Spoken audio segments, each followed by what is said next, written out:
सातव्या मुलीची सातवी मुलगी या मालिकेच्या आजच्या भागात आपण पाहणार आहोत. नेत्रा इंद्राणीला सांगत असते की आत्या जेव्हा तो नाग यज्ञाजवळ आला होता तेव्हा मी त्याला जळती मशाल फेकून मारली होती आणि मला व्यवस्थित आठवत आहे की ती मशाल त्या नागाला लागली होती. आणि आत्ता जेव्हा मी अस्तिकाचा हात बघितला तेव्हा तिच्या हातावर देखील भाजल्याचं निशाण होतं. आणि जेव्हा मी तिला त्याबद्दल विचारलं तेव्हा तिने मला काहीतरी वेगळंच कारण सांगितलं, पण माझा त्यावर विश्वास नाही आहे. आणि हे सगळं काही ऐकून इंद्राणीला मोठा धक्का बसतो. तर नेत्रा तिला सांगत असते की आत्या त्या नागाचा आणि अस्तिकाचा नक्कीच काहीतरी संबंध आहे. पण इंद्राणी म्हणते की नेत्रा तू जे काही बोलते ते जरी खरं असलं तरी हे प्रॅक्टिकली शक्य नाही आहे ना. आणि त्यावर नेत्रा म्हणते की आत्या पंचपेटिकांचा शोध लागण्याआधी आपल्याला तरी कुठे माहिती होतं की ती रुपाली विरोचक असेल, पण ती विरोचक आहे ना. आणि आपण ज्या गोष्टींचा विचारही करू शकत नाही अशा गोष्टी आपल्यासोबत घडल्या आहेत. पुढे ती म्हणते की आत्तापर्यंत आपल्याला असं वाटत होतं की अस्तिकाचं या घरात येणं ही नियती आहे, देवी आईने तिला आपल्या मदतीसाठी पाठवले. मात्र तसं नाहीये, अस्तिका या घरामध्ये एका वेगळ्याच कारणासाठी आली आहे. आणि हे सगळं काही आता आपल्याला एक वेगळीच दिशा दाखवण्याचा प्रयत्न करत आहे. तुम्हाला आठवतंय ना, जेव्हा जेव्हा आपल्या घरात नाग येतो तेव्हा तेव्हा अस्तिका नसते. आजींच्या वेळीसुद्धा अस्तिका घरात नव्हती. काही वेळानंतर ती त्या रूममध्ये गेली. आणि त्या दिवशी जेव्हा फाल्गुनी ताईंच्या रूममध्ये तो नाग होता तेव्हासुद्धा अस्तिका घरात नव्हती. मी त्या नागाचा पाठलाग करत किचनपर्यंत गेले आणि तो नाग अचानक गायब झाला आणि त्यावेळी त्या ठिकाणी अस्तिका आली. आणि आत्ता देखील जेव्हा मी बाबांसोबत यज्ञाला गेले होते तेव्हाच अस्तिका घरातून गायब झाली. आणि जेव्हा आम्ही परत आलो त्यानंतर ती घरात आली.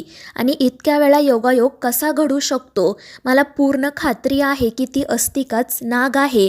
आणि नेत्राचं हे बोलणं ऐकून इंद्राणीच्या पायाखालची जमीनच सरकते. ती म्हणते की नेत्रा तू जे काही बोलते ते जर खरं असेल तर हे खरंच खूप भयानक आहे. तर नेत्रा म्हणत असते की आत्या आपणच त्या अस्तिकाला घरात घेऊन आलो आहोत आणि ती घरात आल्यानंतरच आजींचा आणि बुवांचा मृत्यू झाला. आता अजून कोणाला काही होऊ नये म्हणजे झालं. आणि त्याच वेळी अद्वैतही त्या ठिकाणी येतो. नेत्रा आणि इंद्राणीला टेन्शनमध्ये बघून तो सुद्धा काळजीत पडतो आणि त्यांना काय झालं आहे ते विचारतो, पण त्या दोघी काही उत्तर देत नाही. त्यानंतर नेत्रा त्याला तेजसबद्दल विचारते. अद्वैत सांगतो की तू आता बरा आहे, मी त्याला त्याच्या रूममध्ये सोडून आलोय. आणि मग इंद्राणी अद्वैतला सांगते की तू थोडा वेळ आराम कर, आपण नंतर बोलूयात. आणि मग ती तेथून निघून जाते. तर नेत्रा त्याला सांगते की मी तेजस भाऊजींना भेटून येते, पण अद्वैत तिला थांबवतो.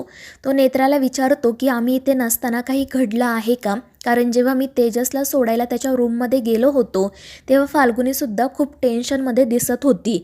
आणि मग अद्वैतचा हा प्रश्न ऐकून नेत्रा रडतच त्याला मिठी मारते. तर दुसरीकडे अस्तिका तिच्या रूममध्ये असते. ती मनाशी म्हणत असते की विरोचकाने सांगितलेला मार्ग उपयोगी पडला. मी नेत्राला जे कारण सांगितलं त्यावर तिचा विश्वास बसला. आता त्या दोघींना माझ्याविषयी कोणताही संशय येणार नाही. आणि त्याचवेळी इंद्राणी त्या ठिकाणी येते. तिची चाहूल लागताच अस्तिका लगेच चेहऱ्यावरील हावभाव बदलते आणि तिला विचारते की काय झालं, तुम्ही अशा शांत का बसला आहात? आणि त्यावर इंद्राणी म्हणते की काही नाही, मला झोप आली आहे. त्यावर अस्तिका म्हणते ठीक आहे, मग झोपा तुम्ही, मी बाहेरून काहीतरी खाऊन येते. तर इंद्राणी तिला विचारते की कॉफीचं काय झालं? मागाशी तर तू आपल्यासाठी कॉफी बनवून आणणार होती ना, तू जे गेली ती परत आलीच नाही, नक्की कुठे होतीस तू? आणि त्यावर अस्तिका म्हणते की मी तुम्हाला सगळं काही सांगते, पण आधी मी काहीतरी खाऊन येते. पण इंद्राणी तिला पुन्हा थांबवते, त्यामुळे अस्तिका घाबरते. तर इंद्राणी तिच्या हातावरची जखम बघत विचारते की हे काय झालंय तुला? त्यावर अस्तिका म्हणते की मी तुम्हाला त्याबद्दलच सांगणार होते. आणि मग ती इंद्राणीला सुद्धा सांगते की मी मगाशी कॉफी बनवायला गेले होते तेव्हा किचनच्या खिडकीत मला नाग दिसला. मी त्याच्या पाठोपाठ लॉनमध्ये गेले तर तो एका बिळामध्ये घुसला. त्याला बाहेर काढण्यासाठी मी तिथे काही लाकडं जाळून त्यांचा धूर केला. नाग तर बाहेर आला नाही, पण माझ्या हाताला भाजलं. आणि त्यावर इंद्राणी हसून म्हणते की ठीक आहे, काळजी घेत जा. त्यावर अस्तिका म्हणते की हे माझं रोजचंच काम आहे, तुम्ही काळजी करू नका. आणि मग ती तेथून निघून जाते. तर इंद्राणी तिच्याकडे बघत मनाशी म्हणत असते की अस्तिकाच विरोचकाचा नाग असेल तर हे सगळं खरंच खूप भयानक आहे. आता हिच्यावर डोळ्यात तेल घालून लक्ष ठेवावं लागणार आहे आणि हिचं सत्य नेमकं काय आहे ते जाणून घ्यावं लागणार आहे. त्यानंतर दुसऱ्या दिवशी सकाळी अद्वैत नेत्रा कॉफी पित असतात. नेत्राने आत्तापर्यंत घडलेला सगळा प्रकार अद्वैतला सांगितलेला असतो. त्यामुळे तो खूपच टेन्शनमध्ये येतो. तो म्हणतो की नेत्रा ती अस्तिकाच नाग आहे यावर माझा विश्वासच बसत नाही आहे. म्हणजे आपण तिला घरच्यांचा नागापासून रक्षण व्हावं यासाठी घरात आणलं आणि ती स्वतःच नाग आहे. हे खरंच खूप भयानक आहे. असं वाटते की आपणच आपल्या घरच्यांना एका अशा बॉम्बवर उभं केलंय जो कधीही फुटू शकतो. आणि मग तो नेत्राला विचारतो की आपण त्या अस्तिकाला घराबाहेर काढायचं का. त्यावर नेत्रा म्हणते की साहेब आपण तिला मनुष्य रूपात त्या घरातून बाहेर काढू शकतो, पण ती तिच्या नागरूपात कधीसुद्धा आपल्या घरात येऊ शकते आणि आपण तिला नाही थांबवू शकत. त्यावर अद्वैत विचारतो मग नेत्रा आपण नेमकं काय करायचं, कारण हे सगळं खूप अवघड होत चाललं आहे. त्यावर नेत्रा म्हणते की आता आपल्याकडे एकच पर्याय आहे, त्या अस्तिकावर हल्ला करायचा आणि तिचा अंत करायचा. त्यावर अद्वैत म्हणतो पण नेत्रा ती मनुष्य रूपात असताना टेक्निकली तिच्यावर हल्ला करणं योग्य होणार नाही. आपण तिच्यावर हल्ला करूच शकत नाही. आणि त्यावर नेत्रा म्हणते की साहेब तुमचं बरोबर आहे आणि त्यासाठी तिला आपण तिच्या मूळ रूपात म्हणजे नागरूपात आणायला हवं.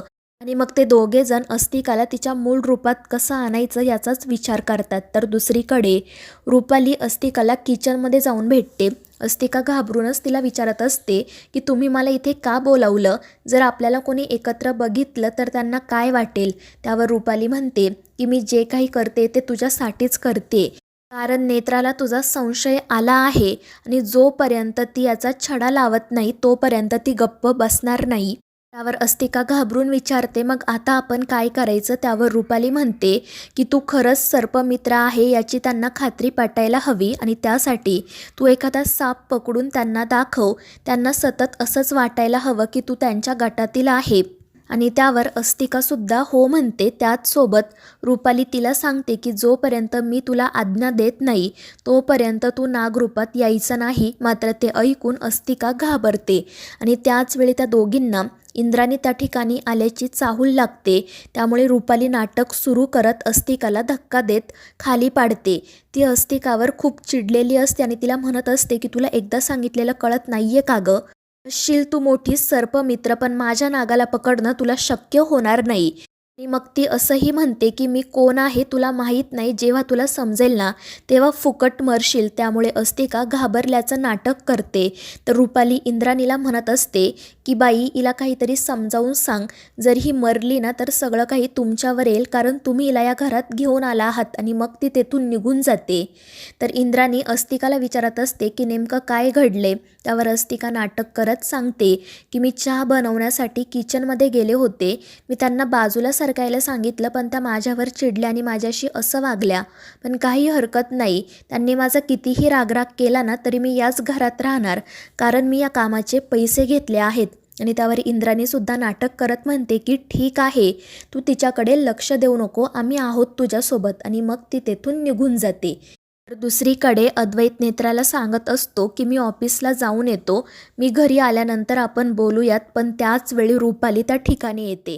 ती अद्वैतला विचारत असते की आधी तू कधी आला आणि आल्यावर मला भेटला का नाही, मी तुझी वाट बघत होते. आणि ती आधीच्या जवळ जाते पण अद्वैत तिला बाजूला ढकलून देतो आणि तेथून जाण्यासाठी निघतो. पण रुपाली मुद्दाम विचारत असते की म्हातारी मिळाली ना गंगेला. आणि ते ऐकून अद्वैत खूप चिडतो. रुपाली हसतच त्याला विचारत असते की त्या म्हातारीची शेवटची इच्छा तू पूर्ण केली की नाही. आणि त्यावर नेत्रा म्हणते की साहेब तुम्ही तिच्या बोलण्याकडे लक्ष देऊ नका.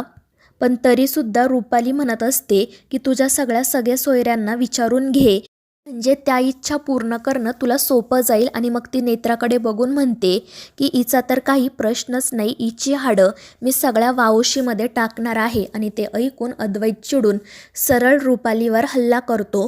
तो तिचा गळा दाबतो, मात्र रुपालीला काही होत नाही. अद्वैत पूर्ण शक्तीनिशी तिचा गळा दाबत असतो पण रुपाली हसत असते. आणि ते बघून नेत्रा आणि अद्वैत घाबरतात. आणि मग त्यानंतर रुपाली अद्वैतचा हात सहजपणे बाजूला करते आणि मग तीच अद्वैतचा गळा पकडते. अद्वैतला श्वासही घेता येत नसतो तर रुपाली त्याला एका हाताने उचलते आणि ते बघून नेत्रा घाबरते. ती रुपालीला बाजूला करण्याचा खूप प्रयत्न करते पण ते शक्य होत नाही.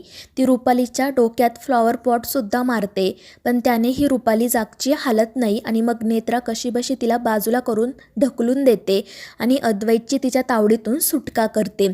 रुपाली मात्र हसतच त्या दोघांकडे बघत असते. तर मित्रांनो, या मालिकेच्या पुढील भागांच्या अपडेट्ससाठी आपल्या चॅनेलला सबस्क्राईब करा.